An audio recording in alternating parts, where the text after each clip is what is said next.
Cheers, buddy. Hey. Hey, how you doing today? Good to see you. Good to see you. Thanks for meeting me.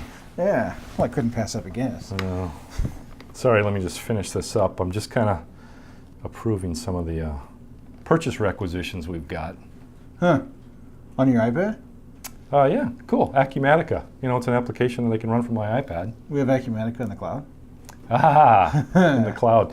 Key distinction, actually one of the most confusing topics that our clients face. Right. It's actually not cloud-based. Really? So big distinction is Acumatica can be cloud-based. Yeah. In this case, it's what I'd call browser-based software. So the advantage of browser-based software is that, you know, we're traditionally running ERP applications on our laptops. Right. It's browser-based, so I can run it on anything that supports a browser. In this case, my iPad, if I want to. On your phone too? You bet. So tomorrow, you can enter your timesheets from your phone because it runs a browser anywhere I can get an internet access. Got it, got it. So I guess it's all HTML5, so I can go anyplace? Oh, another key advantage. So some of the dated browser-based software actually relied primarily on something like Internet Explorer. Yep. Internet Explorer was fine. The challenge with Internet Explorer is you required a Microsoft-specific device. Right. Now with HTML5, and Acumatica is an HTML5 application, again, anything that runs a specific browser. So I could run a Firefox browser or a Safari browser, which is what allows me to actually run this on the iPad. So it's not iPad-specific software. But it truly reaches all the users. Exactly. So how do you license something like that? Because there's all these different devices, and how does that work? Well, you know, so licensing is common topic, right? In this case, we actually own the software. It's running on our servers, not in the cloud, and we bought what's called perpetual license for the software. We paid a one-time upfront fee. So this is actually running on perpetually. This is running on premise? It's running on premise. Nice. Key distinction with browser-based, right? Yeah, yeah. And the other advantage is we chose, in this case, that we thought it was a better investment for us to buy and own that software.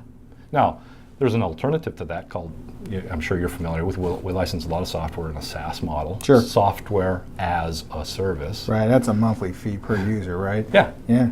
Yeah, and again, that allows people to make that choice of how they want to spend their dollar. Do they want to invest in a monthly fee in the cloud, perhaps?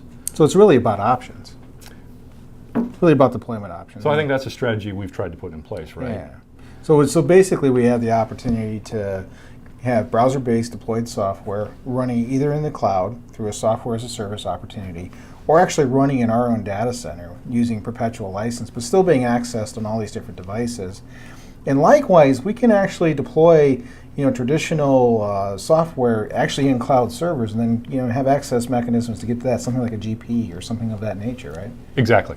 Browser-based software, Acumatica, maybe even Microsoft Dynamics CRM, pure browser-based software. Classic, kind of what we call a desktop application like Microsoft Dynamics GP, also can be deployed in the cloud. Yeah. It's just not browser-based. So we have to kind of access it, and basically it gives us a desktop with the software on it. And all the advantages we get of hosting in the cloud, yeah, but not necessarily device independence, right? I'm more restricted to devices I can use. Okay, so that's good to know. Okay, so that's great. And I think that, that distinction, Brian, what we've tried to do and to protect our clients' investment, as we migrate clients into this cloud strategy, that choice of deployment, critical component to it. Got it. Very exciting. So I think if we, when we start talking to our clients, again, back to what are those simple talking points to have a simple conversation? Right.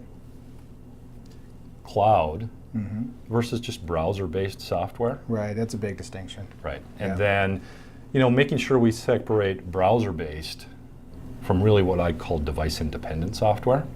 Okay, so making sure it works on all types of devices, not just simply one it was built for. Or a Microsoft Internet Explorer only device. Yeah. And then the different licensing models. Yep, so SaaS versus perpetual. Okay. And then finally, our key strategy that we've tried to enforce with our clients. How to deploy. Choice of deployment. Yeah, got it. So we give people options. Yeah. But it really is just that kind of a simple trade-off. We can go down and tick those boxes, right? Exactly. Got it. Well, very cool. Well, cheers, bud. Rough day? Time for a beer? Time for a beer. Next time, gotta get outside. 6 o'clock, let's get outside. Arnold Palmer's on the patio. You got it, man. All right. I'm going to take this with because I got to run and finish up my expense.